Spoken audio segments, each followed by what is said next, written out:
Next, I request Kiran ma'am to be ready. Are you ready, ma'am? Am I audible? I request all the team to please switch on your camera. At least we can see what we are reading because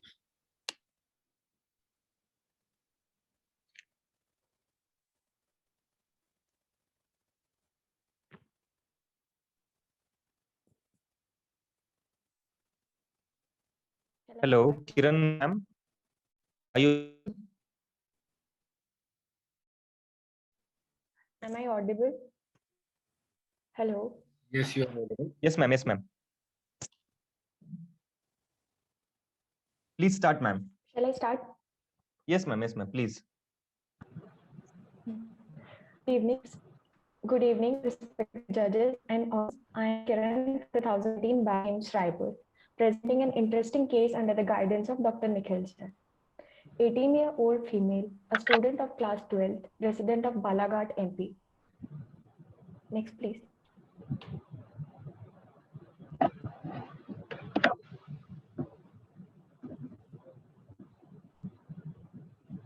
Ma'am, is your PPT visible? Next slide, please. 18-year-old female, a student, yeah. 18-year-old female, a student of class 12, resident of Balaghat, MP, who reported to OPD AIIMS Raipur with chief complaints of right side nasal obstruction with nasal discharge since 15 months and upper lip swelling since 5 months. Next.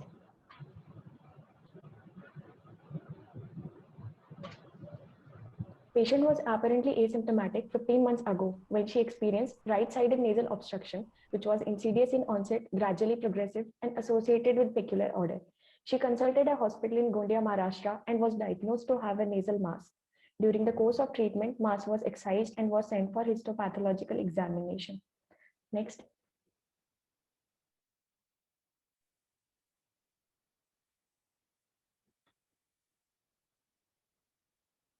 Patient was all right for 2 months post-OP, after which she developed swelling over the same side, which was gradually progressive in nature and extended to right cheek and upper lip and associated with mucoid discharge.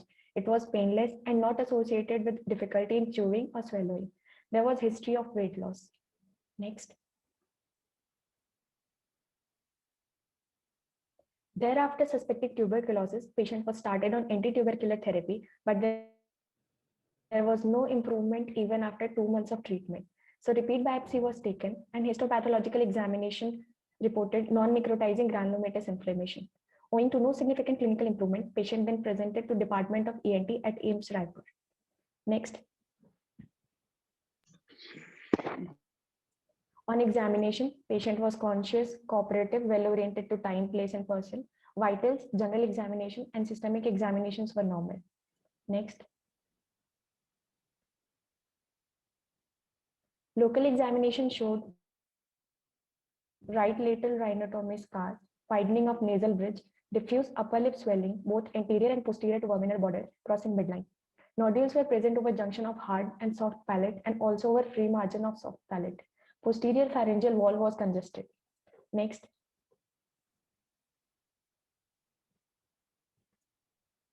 Diagnostic nasal endoscopy showed septal deviation with synecdoche between inferior turbinate and septum on left side, crest present throughout nasal cavity along with mucoid discharge.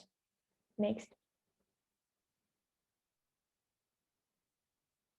CT scan showed ill-defined, mildly homogeneously enhancing isodense soft tissue density along both sides of nasal septum and indicated a possibility of septal and nasal granuloma.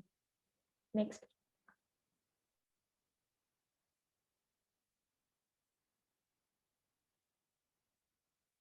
A repeat biopsy was planned and a wedge-shaped biopsy was taken from mucosal aspect of upper lip and specimen was sent for histopathological examination, culture sensitivity, and TB-PCR. Next. The point which needs to be highlighted in this case is the diagnostic dilemma. It was reported as granuloma, but dilemma regarding the exact cause of granuloma was seen. Histopathological examination of right nasal mass showed granulomatous lesion. Biopsy after recurrence showed non-necrotizing granulomatous inflammation. while a repeat biopsy and culture showed mycotic granulomatous inflammation of zygomycosis species. Next.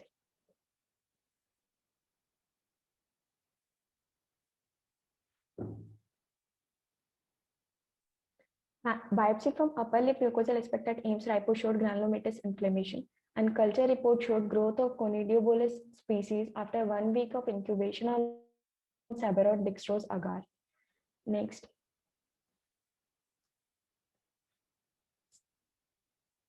Based on culture and histopathological demonstration of aseptate hyphae with characteristic Splender-Hopley phenomena, we reached a diagnosis of Conidiobolus infection. Next.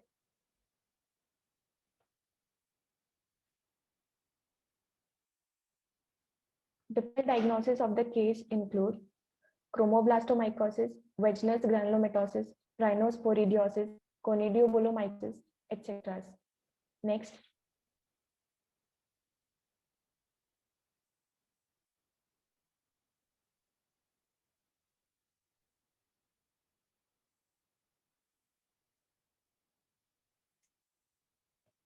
Due to facial disfigurement, the patient required combination of medical therapy with possible surgical debridement of residual lesion.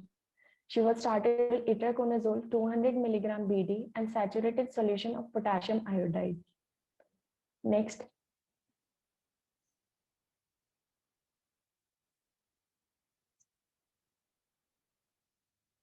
Mean duration of therapy was 8 to 10 months. Next.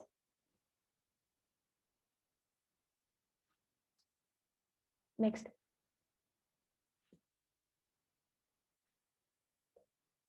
Take to slide which shows response to medical treatment.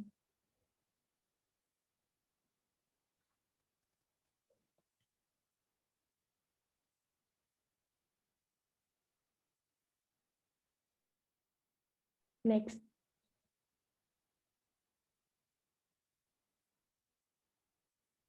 Next.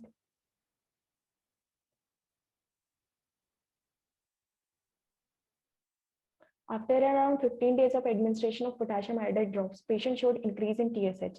So endocrinology consultation was done and potassium iodide was discontinued. Amphotericin B in combination with itraconazole was administered to patient. Presently, patient is kept on itraconazole 100 mg BD. Next.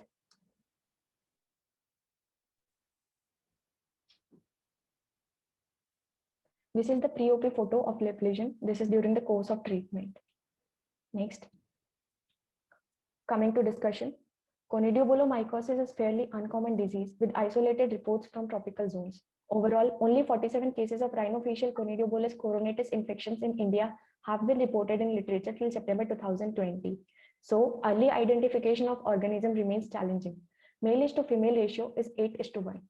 Conidiobolomycosis is chronic inflammatory granulomatous disease that involves nasal mucosa and presents as nasal obstruction and swelling of nose. Next.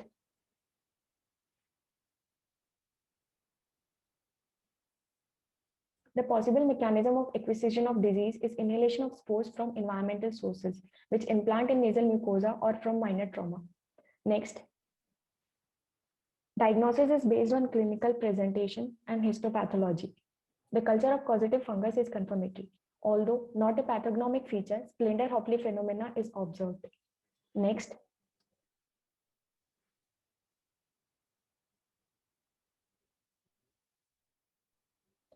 What is important to note is patients do require long-term treatment after diagnosis. It is imperative on both clinicians and patients' part to be patient. Conidiobolus infection still remains a puzzle for physicians and ENT surgeons. As clinicians, we need to be aware of this condition and make attempt for early recognition and prompt diagnosis so that effective treatment could be initiated. Next. At last, I would just like to conclude. Fungi constitute the most poorly understood and underappreciated kingdom of life on Earth. Thank you. Thank you, ma'am, for presenting such a splendid presentation. I request Honorable Judge, sir, to question ma'am. See, the diagnosis of the came only after histopathological examination. This comes under the midline lethal granulomas. It comes after the biopsy. Then how long was the duration of the patient till obtaining the diagnosis? Now from the starting of Sir, symptom, it took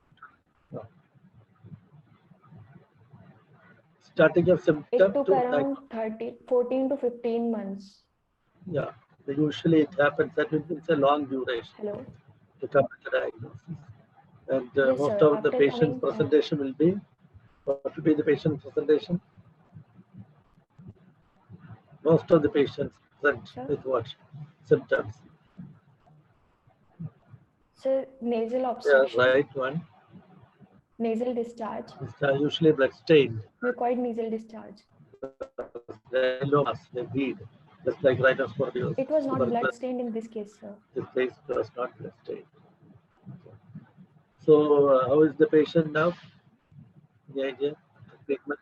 So she's Okay. not exactly back to the normal, but far better than what she was here when she presented, initially. Okay. The facial disfigurement is corrected to extent. Okay. Then vitreous granuloma and all those things are a little bit fatal. That is the life expectancy is less. Okay. Anyway, good. Okay. Good presentation. Congratulations. Yes, sir. Okay. Thank you, sir. Next, I request Sitara ma'am to be ready for her presentation. Are you ready, ma'am? Yes, sir. Can you hear me? Yes, you are audible, ma'am. Okay.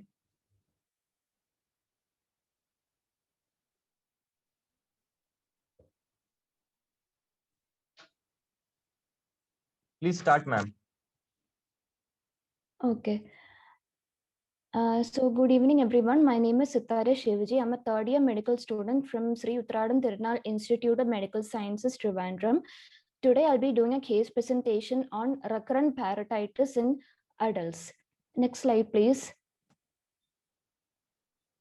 So recurrent non-specific parotitis is characterized by episodes of swelling and pain of unknown etiology or the parotid gland. It is characterized by unilateral or bilateral painful intermittent exacerbations of the parotid gland swelling, alternating with varying intervals of remission in which the gland is clinically asymptomatic. It is a non-specific silodenitis. Next slide, please. Next slide, please. Hello. Okay, the parotid glands are the largest of the salivary glands located in front and below the ears, one on either side. It is one of the three major salivary glands, the others being a pair of, previous slide please.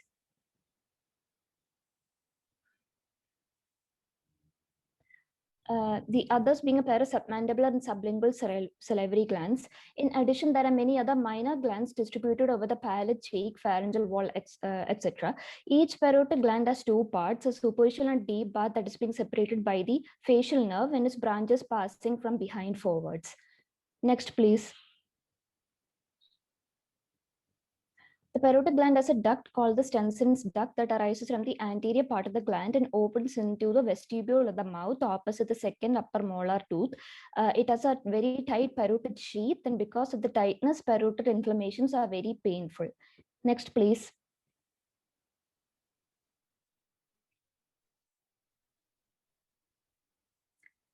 Next, please.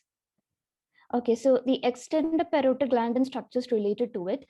So as you can see in the diagram, this is the parotid gland with a duct that is surrounded by the zygomatic arch on the superior border, the sternocleidomastoid on the posterior border.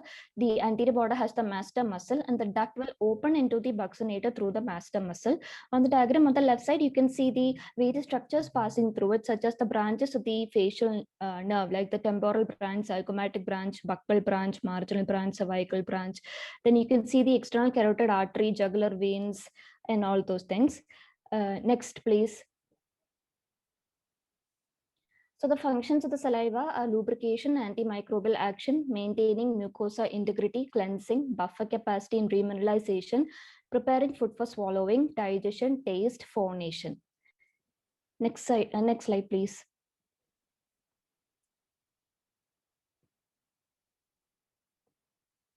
So the case, a 37-year-old male patient reported with pain and swelling over both the parotid regions and a salty taste in the mouth of 1 week duration. He has been having similar complaints at least twice a year for the last 5 years. Each time he was prescribed antibiotics and anti-inflammatory drugs for 5 to 7 days and he used to get relief. On chewing, no enlargement of the swelling was seen, but there was considerable pain. There is no history suggestive of diabetes mellitus or tuberculosis or any other chronic disease in the present or the past. There is no history of trauma or injury to the region. He has been habituated to smoking at least 10 cigarettes per day, and he is fully immunized. Next, please. So in doing general examination, the patient was found to be conscious, cooperative, well-oriented in place time, and he was well built and nourished. There was no pallor, icterus, cyanosis, clubbing, lymphadenopathy, edema. Vital signs were normal. Systemic examination normal. Ear, nose, throat normal. Oral hygiene was a bit poor. No caries, gums normal. Both parotid regions showed uniform enlargement. Skin over was normal. No change of color. No dilated veins or pulsations. Firm in consistency, tender, mobile. Next, please. So in examination, it was found that the movements of the swelling got restricted on clenching the teeth, and the lobules of the pinna was raised on both sides. The opening of the parotid ducts on either side were congested, and on gently massaging the swelling, purulent discharge mixed with saliva came out.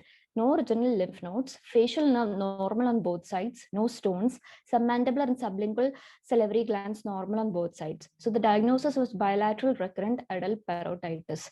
Next, please. Investigations, routine blood investigations such as the complete blood count, ESR, peripheral smear, fasting blood sugar, HbA1c were normal. X-ray chest to rule out tuberculosis and sarcoidosis was normal. Mantoux test and acid-fast bacilli was negative. Rheumatoid factor negative. HIV, HbSAg normal. Plain X-ray to see the parotid glands and to look for salivary stones were normal. Then ultrasound scan, xylography, and MRI was done. Next, please. So this is the general protocol for salivary swelling. The investigation of choice is ultrasound. And if you detected a solid mass, it could mean that there is a tumor and you should go for CT or MRI. But if there was calculi, duct dilatation, gland enlargement, you should go for xylography to rule out duct stenosis or obstruction. If it is normal, you do only xylography if the symptoms recur. Next, please. So the investigation of choice is ultrasound scan because it is non-invasive with no radiations and is cost effective. So as you can see in the photo, the glands on either sides showed a hypoechoic, loosely structured cotton wool-like tissue, and multiple cystic areas were also seen. Although the symptoms are different, Sjogren's syndrome and sarcoidosis may present a similar picture. Next, please. Xylography demonstrated characteristic features of xylactasis as an accumulation of contrast medium in the dilated intraparenchymal ducts. Injection of contrast medium through cannulation of the parotid duct after stimulation by xylogogue-like citric acid showed punctuate and globular dilatation. Next slide, please. On introduction of the cannula, plenty of pus and cheesy material came out. The radiologist aspirated the cannula with a 2 cc syringe, but only 0.5 milliliter of the discharge could be aspirated. Before putting the dye, the radiologist massaged the gland well. On doing so, plenty of discharge came out further. After performing the xylogram, he withdrew the cannula twice and reintroduced it. The reduction in size of the swelling was very evident immediately and after the procedure. This procedure was helpful in preventing recurrence thereafter. Next slide, please. So this is the photo of the patient after taking the treatment. You can see that there is considerable reduction in the swelling. So after the xylography, symptomatic treatment was started with antibiotics and anti-inflammatory drugs. Tablet co-amoxiclav and tablet diclofenac sodium were given 2 times a day for 5 days. On review after 5 days, patient had complete relief. He never got recurrence in the last 2 years. One needs to be emphasized is the importance of xylography in recurrent parotitis. It is not only a diagnostic tool, but it is also a very effective treatment modality. Next slide, please. So discussion, recurrent adult parotitis is an inflammatory disease of the parotid gland of unknown etiology. As already said, it is characterized by unilateral bilateral swelling of the parotid gland with pain, redness, occasionally fever and hyposecretion. Flares usually last for 1 to 2 days, in rare cases for weeks, and the time interval between flares may even last for some years. Hyposecretion of the affected gland may also be demonstrated in these symptom-free periods, sometimes with very viscous or flocculent saliva. The age group is 20 to 50 years. Ladies are affected more. Apart from the adult one, there is also a juvenile variety starting from 4 months to 15 years. It is very common after mumps. Next slide, please.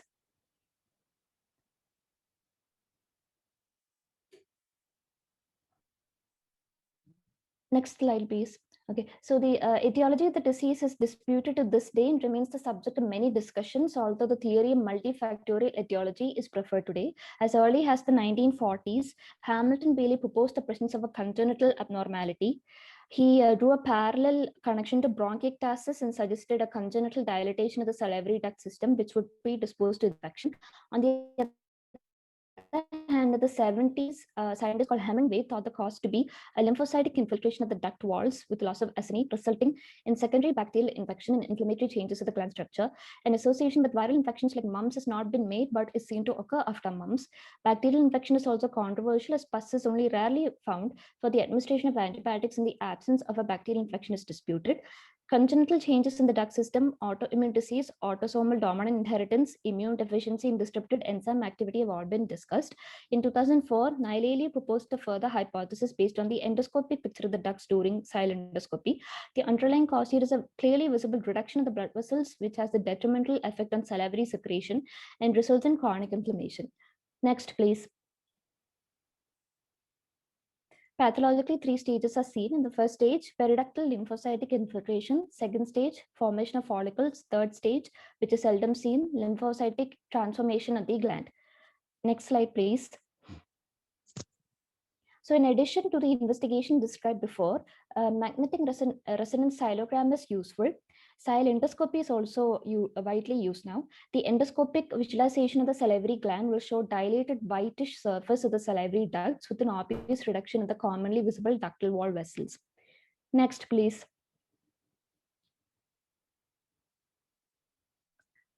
Mayer viewed the cause of the disease has increased activity of the kallikrein-kinin system in the gland. Based on this hypothesis, they treated patients with intravenous kallikrein inhibitor like aprotinin. A further conservative treatment option recommended in the 1970s, but now considered obsolete, is radiotherapy. Glass and Hap reported symptomatic improvement in the absence of any damage to the structure of the gland following irradiation. Intraductal injection of tetracycline corticosteroids are also being tried. Next, please. Now, role of surgery. The commonly used surgeries are neurectomy in the tympanic membrane, which is the process where you will divide the secretory fibers of the tympanic nerve that will reduce the gland secretion. Another option is parotidectomy, but it has been very controversial. An alternative to parotidectomy is ligation of the parotid gland, leading to atrophy of the gland. And then a scientist called Wang described duct occlusion. Next slide, please. So conclusion, summarizing the treatment options described in the literature, the conservative management of recurrent adult bilateral parotitis consists of antibiotic therapy of the acute flare and xylography and lavage. Endoscopy with cortisone irrigation in the non-acute phase of the flare, with only infrequent flares and mild pain. Antibiotic therapy together with xylogox and gland massage are advisable. If the symptoms are very severe and no improvement is seen with conservative management, then parotidectomy has to be mentioned as a surgical procedure. Next slide, please.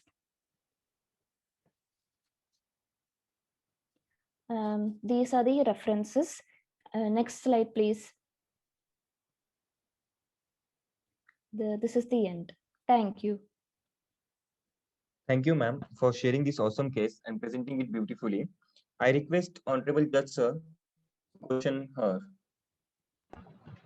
Sithara, it was a beautiful presentation of chronic bilateral adult parotitis. Thank you, sir. Can you just tell the types of secretions in the parotid as well as the submandibular and the type of drainage? 2 questions. One is the type of the secretions between parotid and submandibular. That's first one. Which type of secretions will be in parotid, what type in submandibular? So serous and mucus. Yes. Serous in what? Serous in which gland? Serous in parotid gland. Yeah, mucus much more thicker. Mucoid in submandibular. Then what is the difference in drainage? How the parotid drains, how the submandibular drains. You just imagine how the duct starts and where it ends. Sir, So one is vestibule. one is against gravity, one is by gravity. Okay, sir. Submandibular is in a lower plane, no? So it has to raise to the frenulum of the tongue. So it is against gravity. And the mucoid secretion that helps in forming stones, much common in submandibular, whereas stones are very, very less in parotid. Now you have mentioned the treatment options, that is all options, antibiotics, this is silentoscopy and washing with steroids, then antibiotics, tetracycline, and massage. So all these things are being tried, and finally only the radiotherapy, what you have mentioned. And then comes the parotidectomy, superficial parotidectomy. Okay, Yes, sir. anyways, it was good. Thank you, sir. Thank you, sir. Next, I request Utkarsha Uday ma'am for her presentation. Are you ready, ma'am? Yes, sir.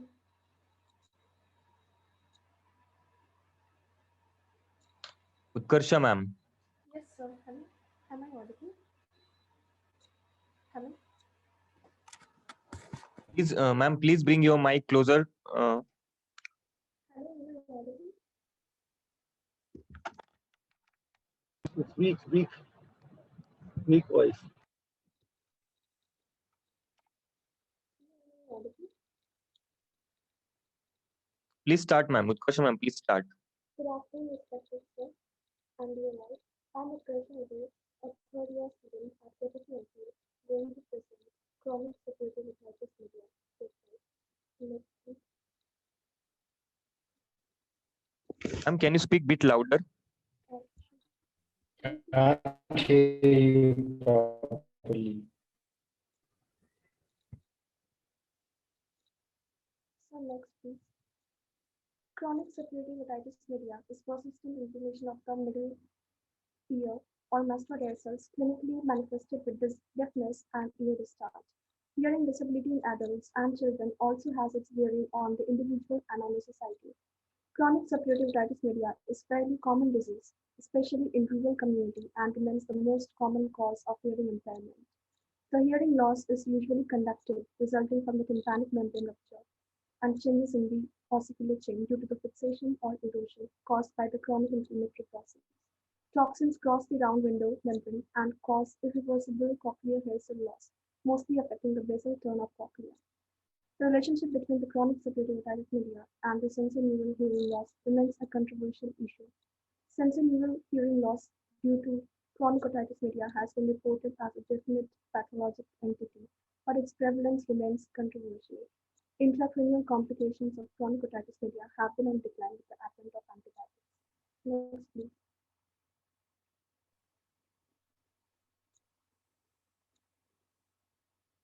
Next, please.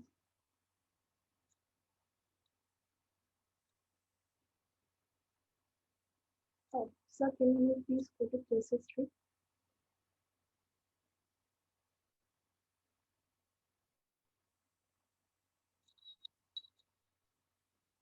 Sir, can you please go to case history? Here, the patient was a 30-year male who presented with, so next please, who presented with colorless, odorless, diffuse mucoid ear discharge from since the last 6 months, and he was unable to hear from the right ear since the last 6 months. There was no history of vertigo, tinnitus, fever, ear pain, headache, or deviation of the angle of mouth.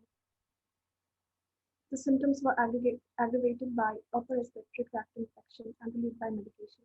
Next, please. There was no significant past history.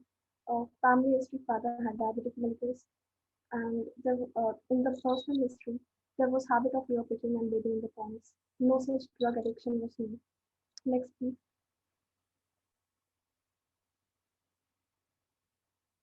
General survey: the patient is alert, conscious, cooperative, and oriented with time, place, and person, moderately built and nourished.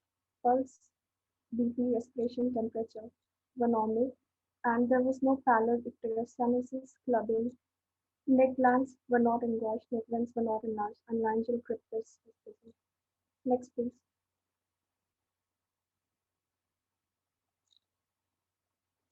On systemic examination, the respiratory system, cardiovascular system, and upper abdomen were normal. Nervous system, all the superficial and deep reflexes were present. No neurodeficit was noted. Next, please. A local examination in the ear. At first, we performed an inspection without and then with speculum. Subpina, no deformity or visible scar, ulceration, or discharge were noted in the right as well as left ear. The post-anteauricular area, there was no sinus or deformity or ulceration, and the same was with the external canal also. Next, please. On palpation, the pinna, tragus, and post-auricular area didn't present with any pain, tenderness, or heat. The Grissenker sign is absent in both the ears. Next, please. On otoscopic examination, the right ear, it was found that the external auditory canal appears normal. The tympanic membrane color was grayish dull. The annulus appeared to be normal. The cone of light was absent. The anti and the posterior malleolar folds were more prominent. Handle of malleus was foreshortened, and a perforation was noted. The type was tubotympanic. The size was approximately 1 by 1 centimeter square, and the position was central. The margins were intact. Middle ear mucosa to perforation appeared to be hyperemic. Discharge was profuse, mucoid, and odorless, and colorless. Whereas on the left ear, the tympanic membrane color was pearly white, cone of light was present, and no such perforation was noted. Next, please. On tuning fork test, the Riene's test for the right ear was negative, and Weber test was lateralized to the right ear. Absolute bone conduction test was not produced. Whereas for the left ear, the Riene's test was positive. The Weber test was lateralized to the right ear, and absolute bone conduction test was not produced. The vestibular examination was normal. Facial nerve examination was also normal. Next, please. The nose examination, then the oral cavity examination and the oropharynx examination were normal too. Next, please. Next, please. The throat examination was normal too. So next, please. A provisional diagnosis was of chronic suppurative otitis media, safe type or tubotympanic type with central perforation. Next, please. The pathology. Now, healing and destruction go together, depending on the virulence of organism and resistance of the patient. There may be perforation of the pars densa, central perforation, and its size and position varies. Middle ear mucosa is normal when the disease is in the quiescent or inactive, edematous and velvety when the disease is active. Polyp may be present, which is usually pale in the tubotympanic type of disease. Ossicular chain is usually intact and mobile, but may show some degree of necrosis, especially the long process of incus. Tympanosclerosis may interfere with the mobility of ossicular chain and cause conductive deafness, fibrosis and adhesions due to healing process and may further impair the mobility of ossicular chain or block the gestation tube. In bacteriology, first culture shows the common aerobic organisms like Pseudomonas aeruginosa, Proteus vulgaris, Escherichia coli, Staphylococcus aureus, while anaerobes include Bacteroides vaginis and anaerobic Streptococci. Next, please.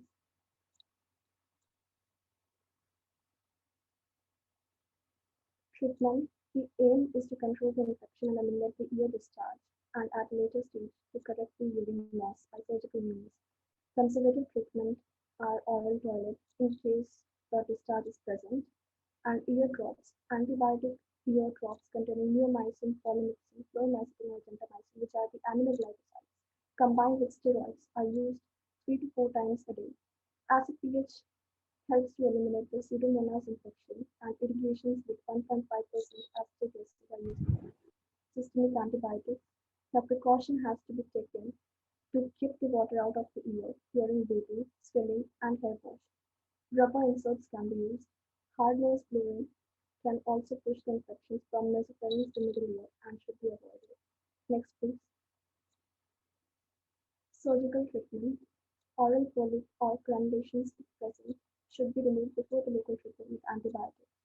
It will facilitate ear toilet and permit ear drops to be used effectively. Once the ear is dry, myringoplasty with or without ossicular reconstruction can be done to restore healing. Closure of perforation will also check residual infection from the external canal. Treatment of contributory causes like infected tonsils, adenoids, maxillary antra, and nasal allergy should be done. Now here there's a picture of myringoplasty as the patient was suggested to undergo the myringoplasty with endometrial approach and irradiation. Next, please.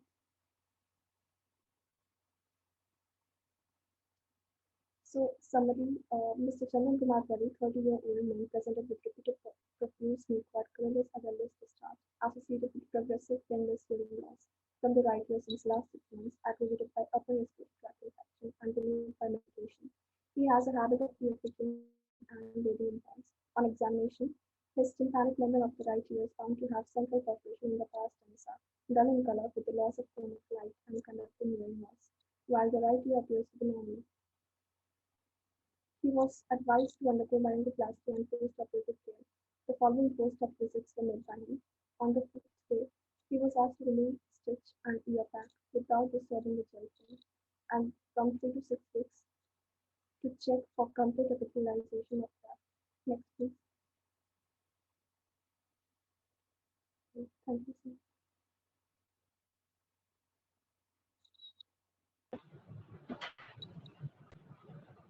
Okay. So you have presented a tubotympanic type or safe type. Any other name for that? So, Any idea? Tarsha. chromosomal, Any other name? this is chromosomal, mucosal type. Mucosal type. This is mucosal type. And the other one is squamous cell. That is anticoagulant or unsafe. Yes, That is squamous cell. That is squamous epithelium. This one is the mucosal. It's mainly mucosa. Then, depending upon treatment, when will you do myringoplasty? so When? myringoplasty is Once the ear is, once the ear is dry. yeah, once ear is dry, you do myringoplasty. Then what material we use? Commonest. So the temporalis fascia, Why it is known as temporalis fascia, and why that is preferred? Last question. so because there is a minimum chance of rejection, Minimal. less rejection chances. The same thickness as the tympanic membrane, and the BMR is low, so that the take up is high, and it is in the near vicinity. So temporalis fascia over the temporalis muscle. Okay, good. Thank you, sir. Thank you, ma'am. Next, I request Ritika Jadhav, ma'am, to be ready for her presentation. Yes, yes. Okay.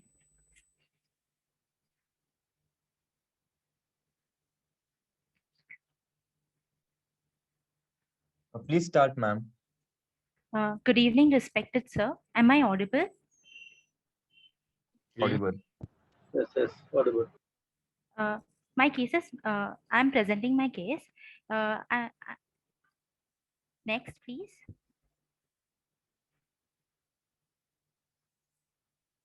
Patient Babu Tedu, 61-year-old male, residing at Bhandup West, Mumbai, fruit seller by occupation, belonging to lower middle class according to modified Kupusami classification.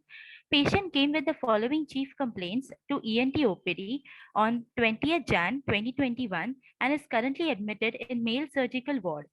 The chief complaints are as follows: left eye watering since 3 months, left upper lip area and left nasolabial fold decrease in sensation since 3 months. Next.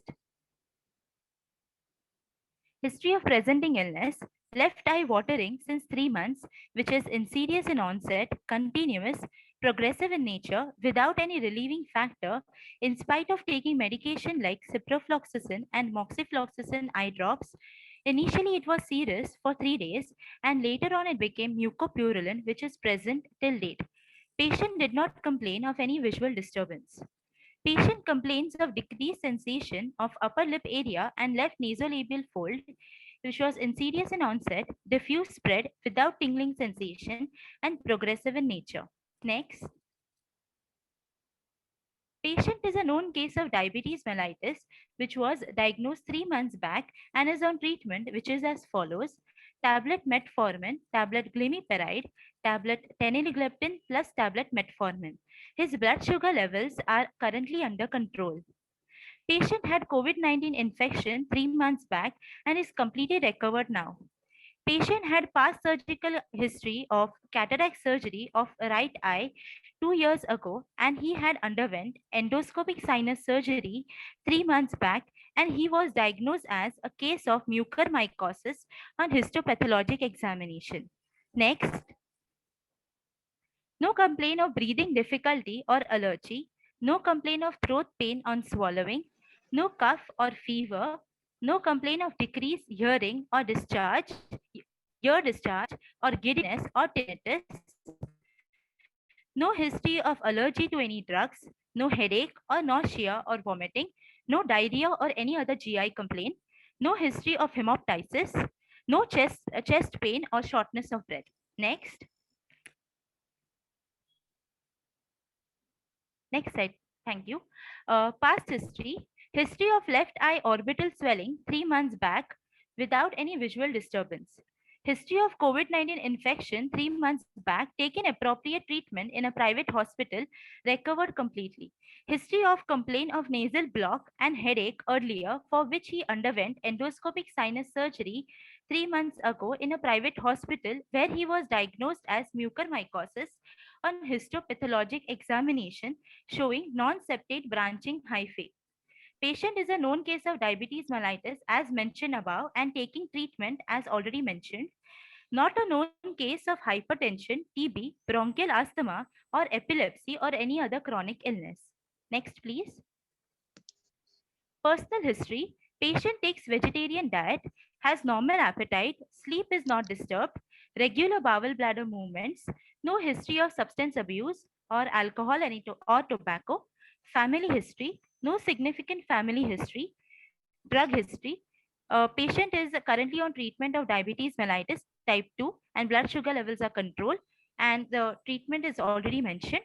Patient is on IV liposomal amphotericin B, no history of allergy to any drugs. Next, please. General physical examination. Consent was taken before examining the patient. Examination was done in adequate light. Patient is moderately built, well nourished, and well oriented to time, place, and person. Vitals. Pulse 88 beats per minute, measured on right radial artery, regular in rhythm, normal in volume and character, no radio-radial or radio-femoral delay. BP 130 by 80 millimeters of mercury in right arm sitting position, temperature 98.6 degree Fahrenheit, SpO2 100% measured on right arm, pallor icterus, clubbing, cyanosis, generalized lymphadenopathy, edema are all absent. Next, please. Systemic examination. CVS S1 S2 heard, no murmur. Respiratory system, normal breath sounds, bilateral symmetrical air entry without any adventitious sound. Per abdomen, non-tender, soft vowel sounds are heard, no organomegaly. CNS intact, no focal neurologic deficit. All cranial nerves were examined, nothing, any no abnormality were detected. Next, please. Local examination, nose, dorsum fullness present, tenderness and paresthesia were present over the left upper lip and left nasolabial fold. Root, tip, ala, vestibule are normal. Anterior rhinoscopy examined with thoricum nasal speculum. Septum is deviated to left. Bilateral nasal cavity, right is clear. Left purulent discharge present at the level of middle turbinate with granulation tissue. Next, please. Functional test, cold spatula test, reduced misting seen on the left side, face fullness present over the left side of the cheek and left middle canthus region, tenderness is present. Paresthesia present over the left nasolabial fold and upper lip area. Cotton wisp test, decreased movement seen on the left side and proper movement seen on the right side. Cotton's test is positive on the left side. Next, please. Ear examination, no abnormality detected. Everything is normal. Next, please. Next slide. Next slide. Functional examination of both right and left ear are normal. Next, please.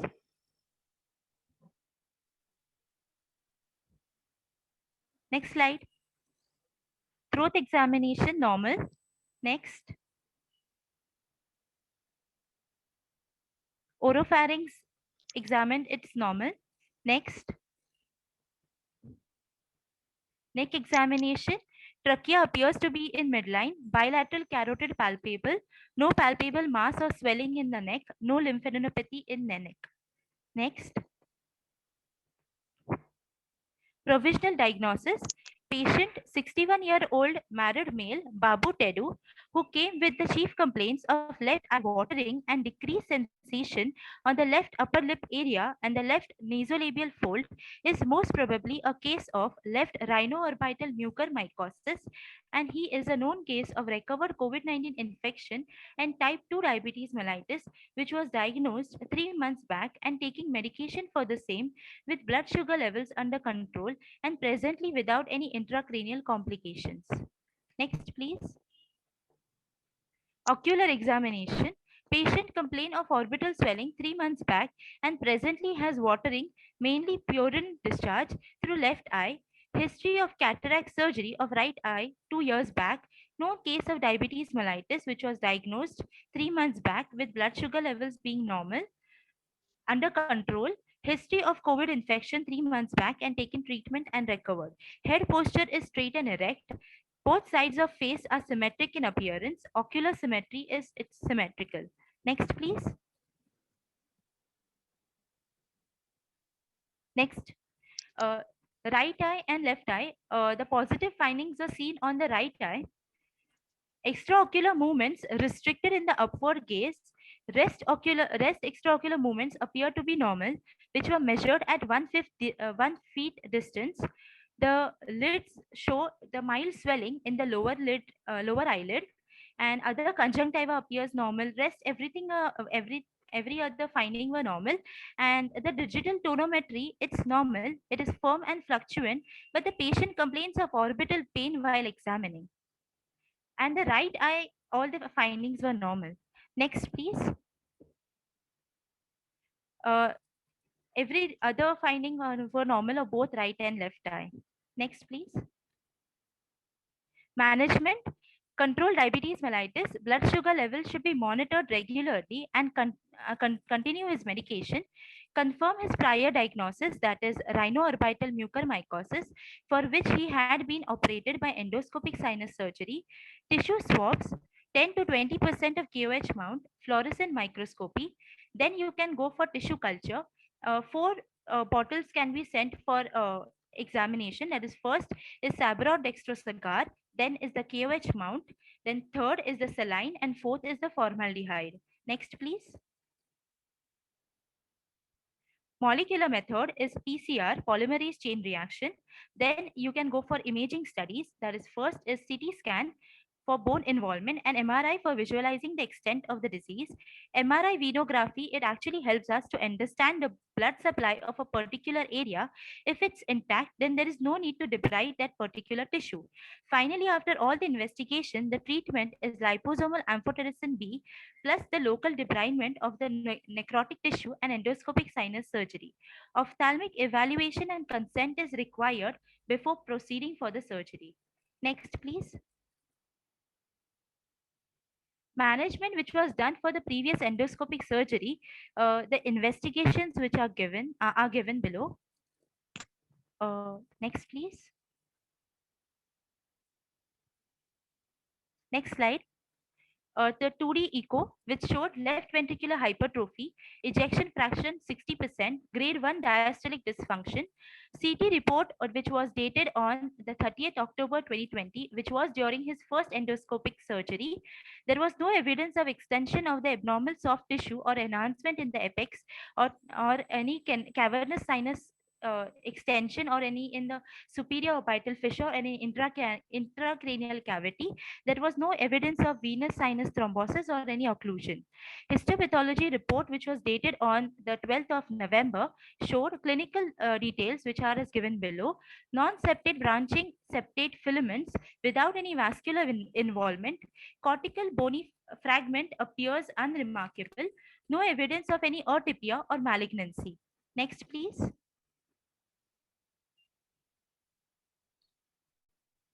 Next slide, please. CT scan, which was dated on 12th of Jan this year, showed operated. This was actually operated, which was operated on the October month of last year. So it was operated case of mucormycosis. Therefore, post-operative changes are noted with visualization of left middle and the inferior turbinate and widening of the left osteomeatal unit. Mild nasal septum deviated to the left. Abnormal polypoidal soft tissue is noted involving left maxillary sinus with erosion of the posterior wall and extension of the soft tissue into the pterygomaxillary fissure, and it also extends into the sphenoid sinus. Erosion of the floor and the medial wall of the left orbit is also noted. Next, please.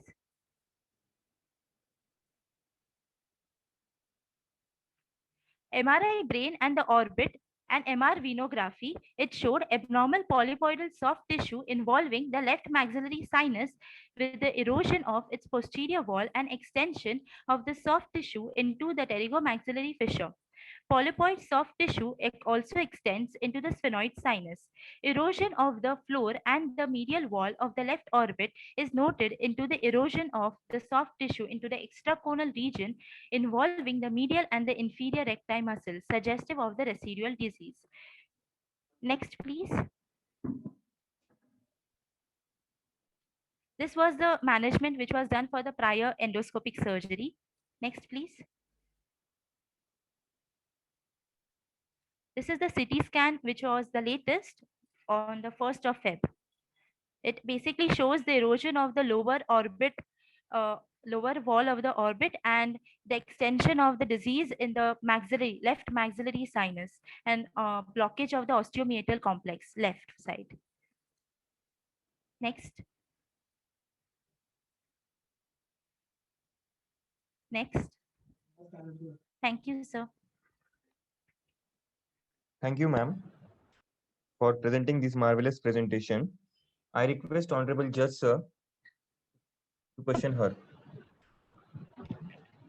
So this is, what was the final diagnosis? Yes, I did not hear you. I did not hear you, sir. No, what was the final diagnosis? So it was mucormycosis, rhinoorbital mucormycosis. So which is the agent which is highly effective for that? As you said, liposomal amphotericin. Liposomal amphotericin B. That is, how do you give the amphotericin? What is the dosage? So it is given IV. IV. How much is the dosage? So you have to start from 3 milligram per kg of body weight, and maximum you can go to 7 milligram per kg of body weight. It is 0.5 milligram as a test dose you give on the first day. Then you raise the dosage, as you said. That is, anyway, it was a good presentation and it was nice. Okay. Thank you, sir. Thank you, sir.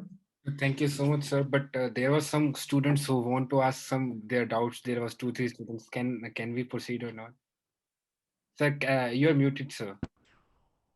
Yeah. They can proceed or not, sir, with their doubts, sir? So what are the doubts? Let them ask. Those who have doubts, please switch on your camera and ask the doubts from sir. Yeah. Who is the first? Anyone can ask doubts. I am ready to answer. No problem. You can proceed. Sir, there is Inshallah Ahmed, I think. He has a doubt.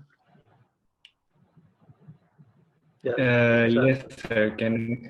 Hello, sir. Can I ask a question? Yeah, you can. I'm audible? Yes, you are audible. Ask your question.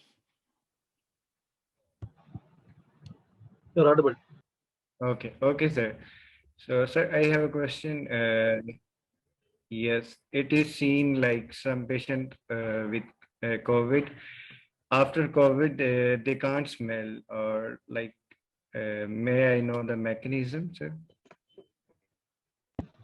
Say regarding the COVID, Like the sensation of smell is less, or sometime they can't smell. say Yes, actually what yes, sir. happens with coronavirus, it affects the mucosa, especially of the back of the nose and nasopharynx. So that is why you take a swab from the behind the back of the nose. So the symptoms are it can have anosmia, that is lack of smell or lack of taste, then loss of appetite, fever, headache, joint pains, all those things. These are there's diarrhea. Multivariate symptoms are explained in COVID because that is a pandemic which has happened this year. So the anosmia, what is the cause of anosmia in even in mucormycosis and fungal disease, there will be anosmia. The cause is even in allergic polyposis. The cause is the olfactory fibrils are destroyed. See, once anosmia, if it is due to the blockage, mechanical blockage, only by treatment you will regain back. But once the neurofibrils are damaged, you will never get it back. That is the anosmia. The problem is olfactory nerve fibers. Once damaged nerve fibers, damage, it will not grow. So if the anosmia is due to local cause, anosmia is due to nerve causes. Due to local causes, you can treat, you can remove the block, you can give medicines for allergy, then it will come back. But this recent COVID viral the neurons will be lost. So I don't know whether they will come back, they will get back this one. But this is the mucosa, the mucositis and the nerve fibrils damage is the cause for the anosmia in COVID-19. Because that's also virus, no? It's a type. Thank you so much, sir. Is anyone else with their doubts? So thank you so much, sir, for giving the precious time to me. And Now we want to know it in marks out of 10 or in the percentage. I have put for all the 6. sir, But everybody, I will take a result from you personally, and I will announce on website, sir.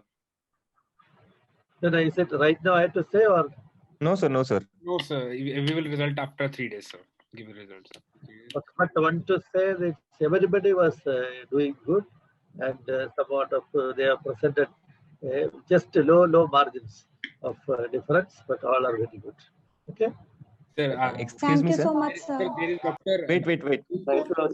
Thanks a lot. Wait a minute. There is Dr. Salil Kumar also, Dr. Sivaji also over there in this meeting. I request you to Dr. Sivaji.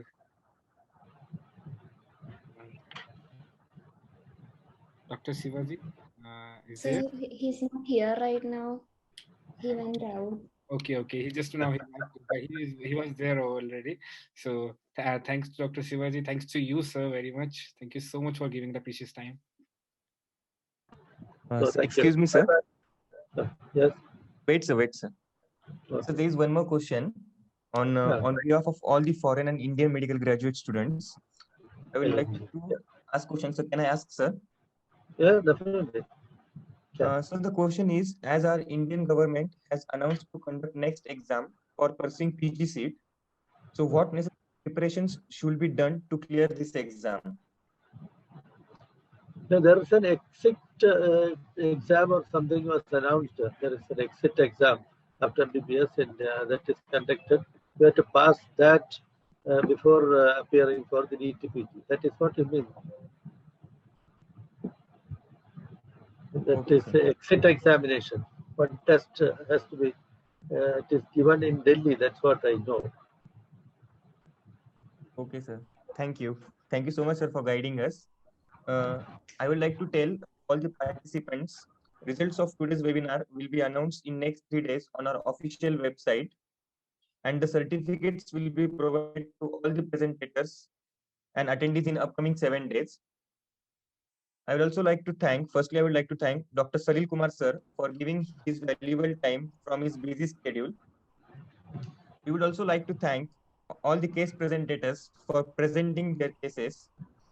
I would also like to thank Pulkit sir and all the administration department and complete IMS family for giving me this opportunity and their support throughout.